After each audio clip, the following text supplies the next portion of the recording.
नमस्कार, मी संतोष सुतार आणि आपण पाहतात शेल माझा. चंदगड तालुक्यातील मांडेदुर्ग तसेच सुंडीगाव परिसरात सुरू असलेल्या खडी क्रशरमुळे निर्माण झालेल्या गंभीर समस्यांची दखल घेत आमदार शिवाजीराव पाटील यांनी येथील ग्रामस्थांच्या अडचणी प्रत्यक्ष जाणून घेतल्या.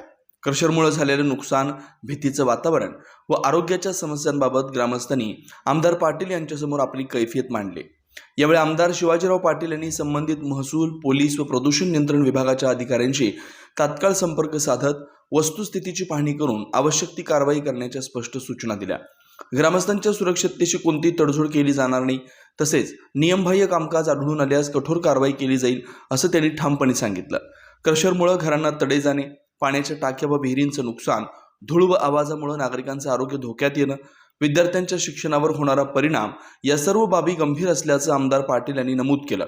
नुकसानग्रस्त मालमत्तेचे पंचनामे करून योग्य ती भरपाई मिळवून देण्यासाठी प्रशासनानं तातडीनं पावले उचलावीत अशा सूचना त्यांनी अधिकाऱ्यांना दिल्या. यावेळी मांडेदुर्ग गावातील शेकडो ग्रामस्थ, माता भगिनी मोठ्या संख्येने उपस्थित होत्या. ग्रामस्थांनी आमदार शिवाजीराव पाटील यांनी प्रश्नात लक्ष घालून दिलासा दिल्याबद्दल समाधान व्यक्त केलं.